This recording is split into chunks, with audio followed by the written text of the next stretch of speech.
Welcome to our sector trends. I was waiting for Richie to run that transition. It didn't happen today. Wow. Anyway, the COVID-19 pandemic has exposed the shortcomings of many companies. Thus, the tragedy of the pandemic will have long-lasting implications on the global economy. Now, for businesses and lending institutions to remain sustainable, there's a need for accelerating digital innovation and transformation. But even with this digital acceleration, how can businesses and the various financial institutions recover and build resilience in the aftermath of the COVID-19 pandemic? Well, joining me is Anup Singh, is the Microsoft Consulting Regional Head of Anglophone Africa, to help us understand this. Anup, let's begin now with the state of the preparedness both before and during the pandemic. How prepared were financial institutions, or are we going to say, well, everybody just walked into this unexpected area? Thank you so much for having me here. I think overall, if we look at the situation, the pandemic caught us all of us off guard. There was absolutely no preparedness at all at any front. I mean, any economic front, if you can take a look at it. I mean, at the end of the last year, we all thought that it's a localized phenomena in one of the cities in China, and it is not going to spread. And see where we are right now. By the end of March 2020, almost all the countries in Africa had cases of infection, and the numbers are rising. There were initially some numbers went down in Uganda and Rwanda, and we're still now seeing some numbers still back and soaring high. So I think in line with that, the level of unpreparedness, the financial institutions also were not prepared. Despite the fact they are regulated institutions, and the regulators do impose some kind of aspects built into the overall schema of things, so that they are prepared for such kind of events. But nobody actually predicted an event like this. I think what really worked for, at least for Kenyan banks, is that they already had digital approaches in the implementation phase. In some cases, it was really in a very advanced stage. And in fact, if we look at the financial inclusion numbers of Kenya and compare with some of the peers in sub-Saharan Africa, we see a lot has been contributed because of the mobile money. Truly, Kenya is a digital trailblazer. So at least from digital point of view, Kenya had some preparation in or at least some resilience that was built in within the financial sector. Pretty much, we saw exactly how the regulator, in this sense, the Central Bank of Kenya, reacted in really trying to advise what the financial services sector was supposed to do just to move with their clients during this COVID-19 pandemic. Now, I mean, the only thing that we saw was renegotiated moratoriums and renegotiated interest payments. What extra thing are you telling the financial services sector this morning can they do so that they can actually enable the smaller businesses that have been affected with the COVID-19 pandemic to repay their loans? I think it's a great question, and let's all understand that the loan moratoriums cannot be provided in perpetuity, because it is going to then impact the financial institution, their own sustainability, so to say. So keeping that in mind, financial institutions started to offer loan moratorium. In some countries it was on their own. In some countries it was under the regulatory guidelines that came into play. If you look at the general economic impact, most of the businesses have been impacted, and not all the businesses will survive this crisis. So I think the most important aspect from the financial institution viewpoint is to begin to segregate and segment the loan portfolio to see which of the sub-segments or subgroups are still working very well. They are having businesses. At least 20 to 30% of businesses are essential services, which are still ongoing. So maybe providing further liquidity injection to such kind of businesses so that they can continue to operate on a larger scale. And then on the other hand, beginning to think about some of the businesses where there will be certainly write-offs, some of the businesses where a moratorium will work for a while, and after a while we'll need to reconsider. So that would be a segmented approach would work better for these financial institutions. Which therefore begs me to ask you this question this morning. I mean, yes, I mean, the COVID-19 pandemic came in. We were talking about our financial service sector being above bar when it comes to digital transformation. Do you think now more than ever it's time to need to sit back and say, well, if anything, the pandemic has taught us that we need to foster that front? Indeed, I mean, I think the pandemic has highlighted the need for the digital, the immediate digital transformation.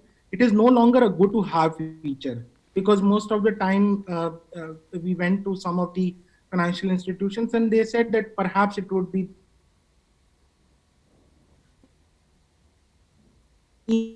of graduation for next phase of progress. Is now a necessary feature. So it has become the factor that would enable the continuity. We are seeing that the pandemic situation is very even if things come, the human interaction would not happen in the next 6 to 12 months. And there is also this vicious cycle of, in fact, where we are right now may be the normal, not the new normal, but the normal. And in such circumstances, digital will be the only way for the financial institution to begin to serve their customers. Now, I think a larger question is what digital transformation is. It is a combination of business model. It's a combination of products, processes, channel, and technology, all of it leading towards a first-class user engagement and a first-class user experience. While some of the institutions in Kenya have managed to figure out the first four, which is the model, product, channel, technology, there is still miles to go when we talk about providing that first-class user experience or user engagement. And keeping all of that in mind, we are seeing rise of new users because of the digital transformation. We have to also start to think about how are we going to protect them from the fraud risk that exists in the market. We are hearing a lot of stories about individuals being duped by conmen who have been transacting for the first or second time on digital platforms in their life. Pretty much. And another question that I want to ask you this morning is, well, everybody's talking about how the liquidity in the market now has been affected by the COVID-19 pandemic, with most people really holding onto their money and not wanting to spend, at least until the market takes direction or the general sentiment about investments changes. Therefore, for somebody listening to you now, what funding strategy would be available for these financial service providers now at a time when everybody is saying, well, don't give out your money, hold on to it? I think for now, let's understand that how the funding strategy mix could be created. So I think the first and foremost thing that the institutions need to do is to reduce their expenses, and perhaps through the digital channel, it basically would help them move from the fixed cost of managing branches and maintaining branches to the variable cost of utilizing the alternate channels like the agents, like the POS machines, the ATMs, etc. Having said that, having looked at the expenses side, let's look at the revenue side. There has been a significant revenue squeeze. The non-funded income that most of the banks and mobile network operators were able to realize and include it as part of their profit and loss statement, we are seeing a significant reduction in that because of the guidelines that have come. And it is also in vein of what is required right now. The clients do not have the wherewithal, and it has literally pushed millions of customers onto the digital bandwagon. Having said that, I think the funding strategy would mean going back to what government responses are there. The government did come up with a response saying that there will be provision of soft loans for different economic sectors.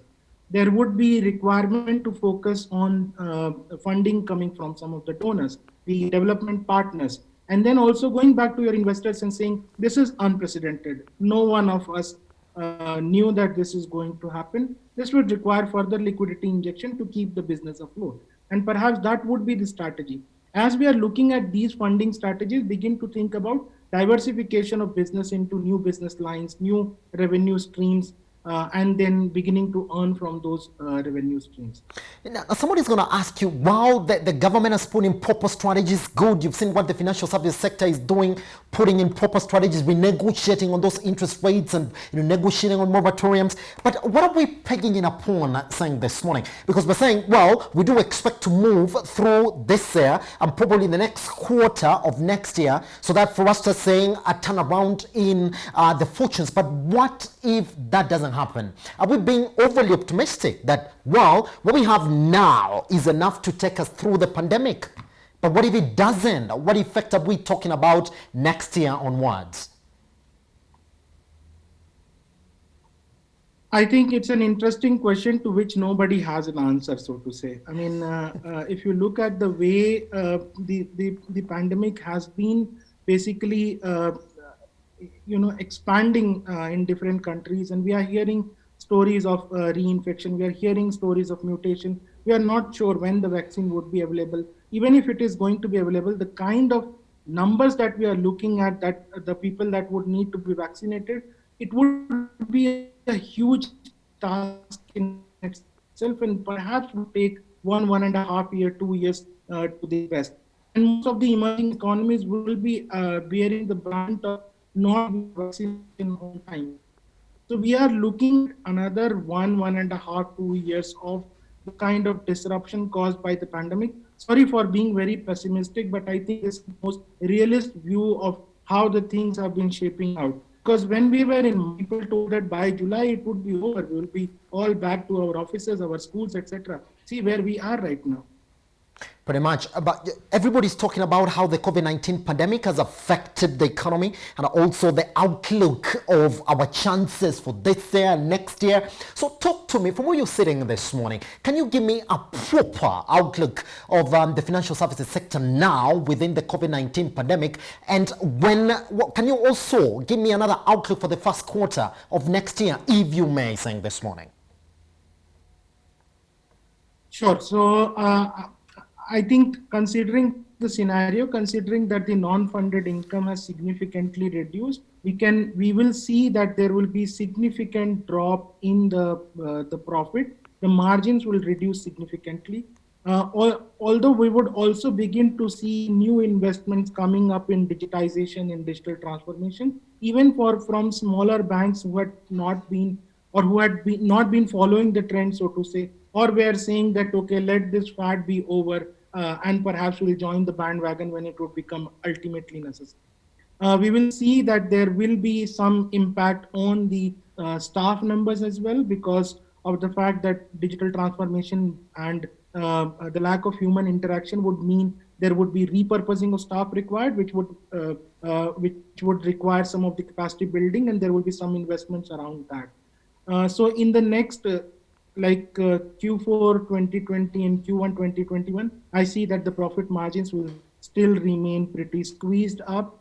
Some of the banks who are the innovators, so to say, or the front runners, they will identify newer means of revenue generation. It would be around the government to person payment and so on and so forth, by providing choice to the customers and providing better customer experience. So that would those financial institutions will be able to break the mold and begin to recoup profit margins, the pre-COVID scenario profit margins, so to say. And I'm saying CEO or regional head Microsoft Consulting, Anglophone Africa. Thank you very much for joining us this morning on A Business AM. Thank you so much for having me here. Right, and that's exactly how we end the show this morning.